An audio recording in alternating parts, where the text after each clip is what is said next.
There's a lot more to the story of how Love is Blind Season 8 cast member Sara discovered the TikTok video accusing her fiancé Ben Mazenga of mistreating women in the past. Netflix's reality dating series showed Sara receiving the video, made by TikTok user Andrew Berghoff, while sitting on the couch in her and Ben's share apartment in episode 9.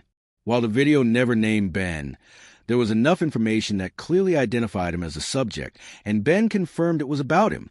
He claimed the woman was someone he met on Tinder in the past, that they dated but never hooked up, that he hadn't seen her in more than 4 years, and that she was making up stuff about how he manipulated her.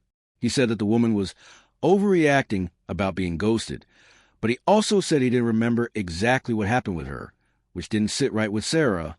However, Sara tells Entertainment Weekly that her true discovery of the TikTok wasn't shown in the episodes.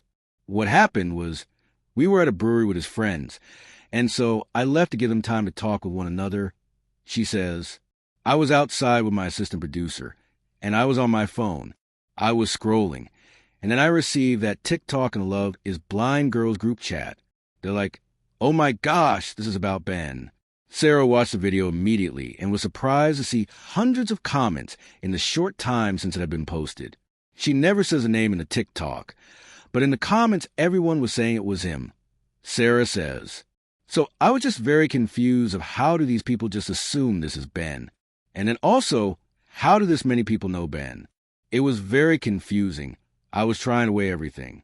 And then, of course, he's my fiancé at the time, and I loved him, so I needed to hear his side of the story. Getting to the bottom of that TikTok was a very difficult thing to manage, Sara says. But she clarifies that her conversation with Ben about it happened very differently than how it's portrayed on TV. I showed him the TikTok at the brewery first, and that's when my assistant producer, of course, told my producer about the situation. So then they split us apart, Sara says. We had to go back to the apartment and then film us talking about the TikTok. So that actually wasn't his first time seeing it. It wasn't my first time seeing it. And then when we were on the couch, that's when we noticed there was a second TikTok made talking about how he blocked her. And so that told me, okay, this is actually about Ben. That was hard.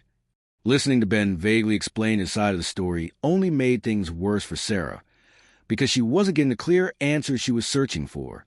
I definitely was skeptical the whole time, she says. I've trusted Ben, so I want to continue trusting him. But of course, this TikTok, I needed to keep in the back of my mind. I wasn't going to dismiss it or disregard it by any means. I just felt very conflicted, and there were feelings involved, and I didn't want to end the relationship just because of this one thing when we were so happy. It wouldn't feel right to me to just immediately drop it. Sara laughs at how she's constantly giving the benefit of the doubt in relationships, for better or for worse. That's just who I am. I need to learn about that and be better about that, she says. I didn't like his answers, but at the time, it was enough for me to think, it was 4 years ago. Hopefully that was the truth. I'm going to trust his word. But that's when I told him, if there's anything else that comes out of this that you're not telling me, I can't trust you. If there was a second or third thing coming out, it wouldn't have worked. As for whether she thinks more happened between Ben and Andra, Sara actually doesn't want to know further details. It could be anything, but I really didn't care to figure that out, she explains. I'm not going to go digging. I left it there. The first 9 episodes of Love is Blind Season 8 are streaming now on Netflix. Episodes 10 to 12 come out February 28th, and the finale drops March 7th.